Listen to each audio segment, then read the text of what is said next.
Direto da redação.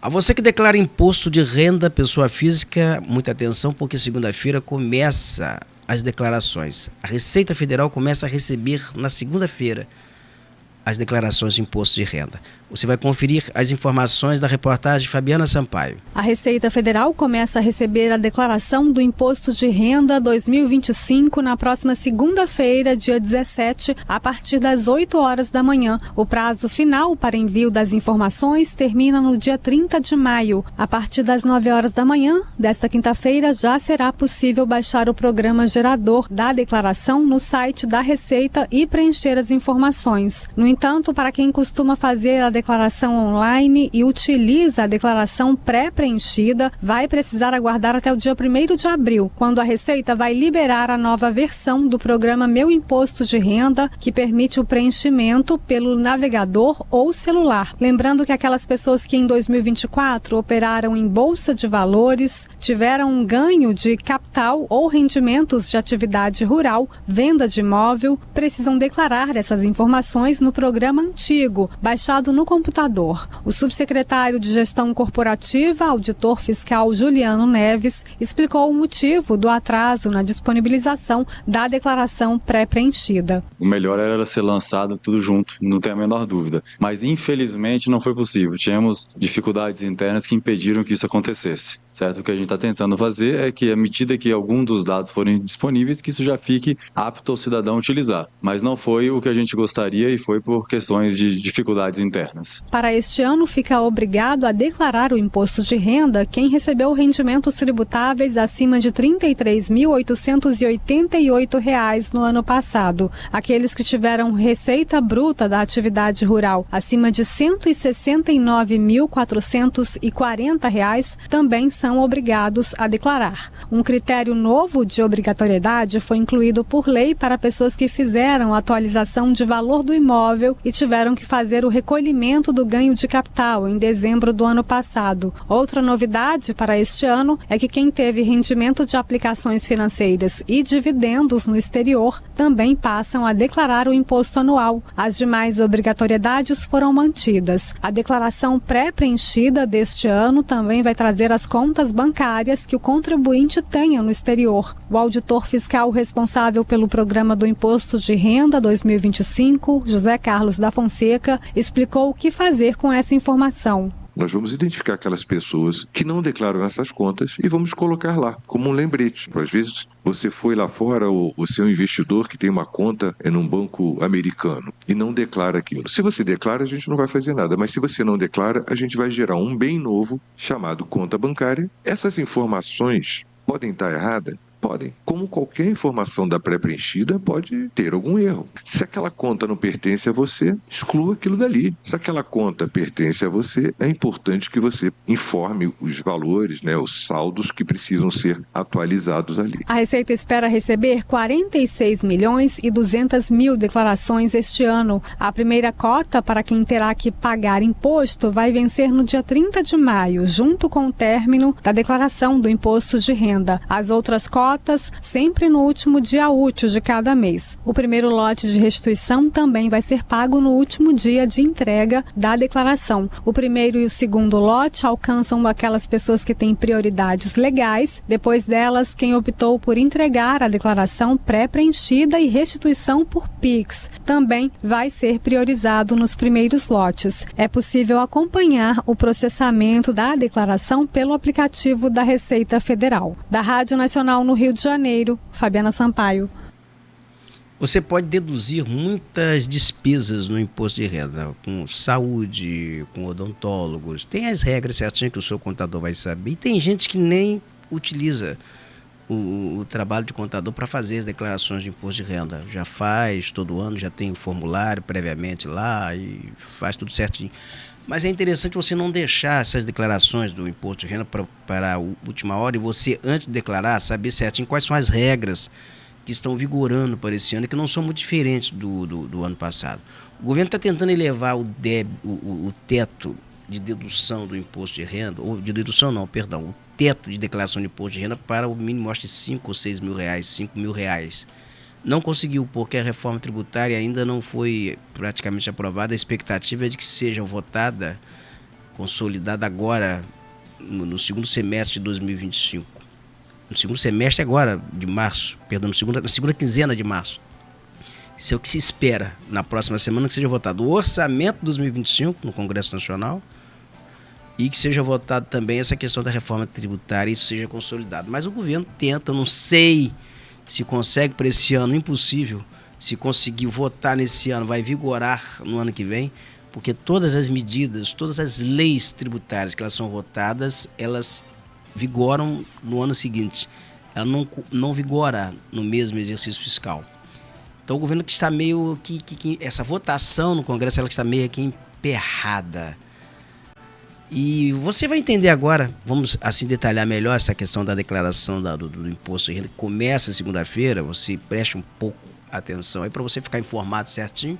Se você mesmo faz a sua declaração no sistema informatizado da Receita, é bom que você acompanhe. E você que vai fazer também por meio de um contador, é bom também que você esteja informado para você saber certinho o que você tem que levar, você tem que entregar ao contador que vai fazer a sua declaração de imposto de renda. E vamos lembrar que todas as declarações de imposto de renda já há algum tempo, ela não é mais física, você não entrega mais documento na Receita, ela é toda feita online na plataforma digital da Receita Federal. Então, é tudo muito ágil. E o volume de declarações na reta final costuma até sobrecarregar o sistema e muita gente fica sem declarar o imposto de renda. Por isso é bom você antecipar e fazer logo a sua declaração. Mas vamos aqui à reportagem de Manuela Castro, porque ela detalha. Este ano, quem recebeu rendimentos tributáveis acima de R$ 33.888 no ano passado é obrigado a declarar o imposto de renda. O valor é um pouco maior do que o da declaração de 2024. A expectativa é receber 46 milhões de declarações até o dia 30 de maio, último dia para enviar o documento. A partir de amanhã já dá para baixar o programa do Imposto de Renda 2025. Mas o envio da declaração só será possível a partir da próxima segunda-feira, dia 17 de março. Lembrando que quem mandar primeiro recebe a restituição mais cedo, depois das pessoas com prioridade. Os primeiros a receber vão ser na seguinte ordem: idade igual ou superior a 80 anos, idade igual ou superior a 60 anos, deficientes e pessoas com moléstia grave, pessoa cuja maior renda seja o magistério. Em seguida, a novidade deste ano é a prioridade para aqueles que utilizarem a declaração pré-preenchida e também optarem por receber a restituição por Pix. A declaração pré-preenchida, que já vem com as principais informações do contribuinte apuradas pela Receita Federal, só vai estar disponível a partir do dia 1º de abril, 13 dias após o início da entrega da declaração padrão. Segundo o Fisco, esse atraso se deve a fatores internos, como a greve da Receita Federal. O movimento reivindicatório, obviamente, não ajuda nesse tipo de atividade. Infelizmente, não foi possível. Tínhamos dificuldades internas que impediram que isso acontecesse. Certo? O que a gente está tentando fazer é que, à medida que algum dos dados forem disponíveis, que isso já fique apto ao cidadão utilizar. Mas não foi o que a gente gostaria e foi por questões de dificuldades internas. A Receita Federal também está fazendo um alerta a todas as pessoas que vão fazer declaração de imposto de renda quanto aos golpes que são, nesse momento, perpetrados por quadrilhas especializadas em aplicar esses golpes, principalmente golpes virtuais, por meio de mensagens SMS. E a Receita tem os canais de comunicação com contribuintes. E você vai agora entender na reportagem como é que eles se aproveitam dessa fase, desse período em que as pessoas, a Receita, entra em evidência nos noticiários. Questão do imposto de renda, naturalmente, é natural que a imprensa toda comece a pautar essa questão de prazos, a questão da necessidade de se declarar o imposto de renda, falando das implicações de quem não declarar. Então é quando essas quadrilhas elas se aproveitam desse volume de informações, inserem também desinformação e tentam se aproveitar desse momento para aplicar golpes. Então a Receita está fazendo esse alerta e você vai conferir agora na reportagem de Carolina Pessoa. Com a proximidade da temporada de entrega do imposto de renda, a Receita Federal está alertando para a reedição de um golpe que visa obter dados fiscais e bancários das vítimas. A fraude acontece por meio de cartas falsas com o logotipo da Receita, induzindo o destinatário a acessar um site enganoso. As correspondências são enviadas pelos correios e contêm instruções que levam o contribuinte a acessar um endereço eletrônico que não pertence à Receita Federal para a captura dos dados. Preocupados com a armadilha dos golpistas, técnicos do Fisco dão algumas dicas. A primeira delas é desconfiar de qualquer correspondência que solicite acesso a sites desconhecidos para regularização de dados. Outra recomendação importante é nunca fornecer informações pessoais ou bancárias fora dos canais oficiais da Receita Federal. A instituição orienta também que, em caso de suspeita de golpe, o contribuinte faça denúncia à Receita e às autoridades competentes. E caso já tenha caído no golpe, o caminho é buscar a Delegacia de Polícia Civil Especializada. Da Rádio Nacional no Rio de Janeiro, Carolina Pessoa. Essa é a modalidade de crime que é praticada na rede social, em sites, em e-mails, porque se manda muito e-mails por meio de um endereço falso. O nome Receita, receitafederal.com.br, não é o URL, não é o endereço virtual da Receita. A Receita é um órgão governamental, então você tem que estar muito atento a isso aí. E geralmente esses golpistas, eles conseguem facilidades quando você está sob pressão. Você está sob pressão de prazo, você está correndo muito no dia a dia, está fazendo múltiplas tarefas, é quando chega uma mensagem com o símbolo, logotipo da Receita, você pensa... Tratasse de um site da Receita, você acessa aquele link e aí acabou. Aí pronto. Aí é quando, porque é um site malicioso, é quando ele aproveita que você acessou, você abriu a janela, abriu a porta, para ele entrar nos seus dados e capturar os seus dados e aí promover verdadeiras barbaridades. Eu quero um desdobramento aí dessa reportagem que está com a Adriana Natali, porque ela dá esse detalhamento. Vamos à reportagem. A Receita Federal alerta a população para um golpe que consiste em usar o nome da pessoa e a identidade visual do órgão para enganar os cidadãos.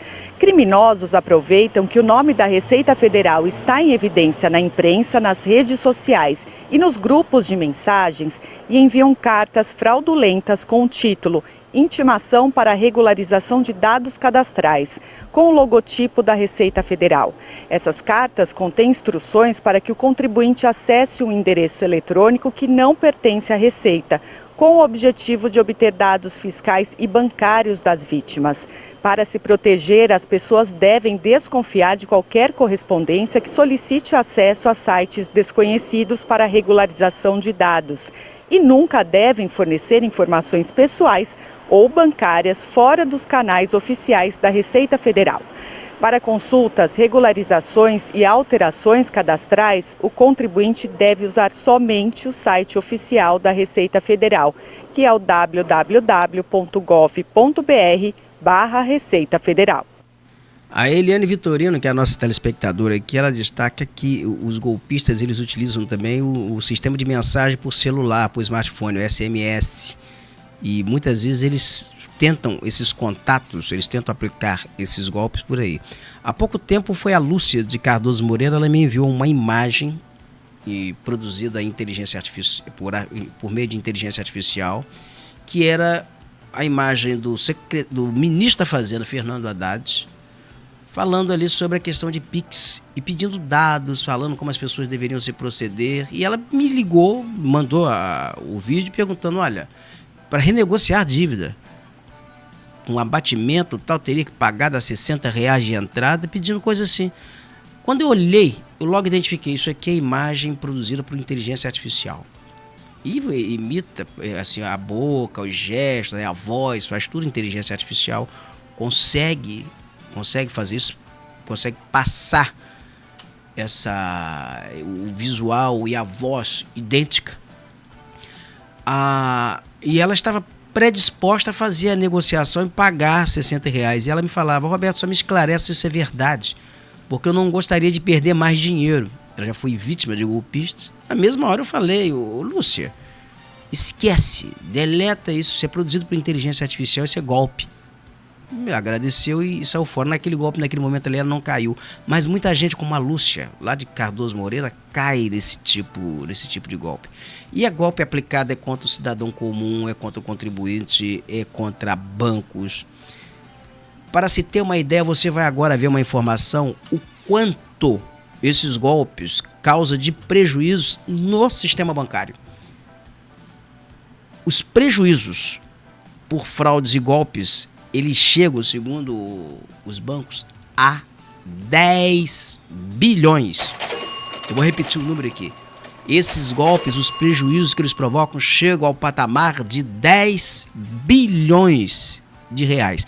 Isso você vai conferir agora na reportagem de Vitor Zucolotti. Esses 10 bilhões, eles representam uma alta de 17% se comparado ao ano anterior. Em 2023, as perdas ultrapassaram os 8 bilhões de reais. Esse dado foi divulgado pelo presidente da Federação Brasileira de Bancos, o Isaac Sidney, ontem durante um congresso que aconteceu em São Paulo. Ele também apontou que os golpes com cartões de crédito são os mais comuns e também que houve um aumento de 43% nas fraudes através das transações via Pix. Infelizmente, os golpes estão na praça, falsa central de atendimento, falso cartão ou até mesmo a troca, do cartão de crédito, de falso boleto também. É importante a gente ficar atento. Muitas pessoas colocam todos os dados financeiros no celular. Vale ressaltar que existe um aplicativo, que é o Celular Seguro, do Ministério da Justiça e Segurança Pública, que ajuda a bloquear qualquer tipo de aparelho que for roubado, perdido ou até mesmo furtado.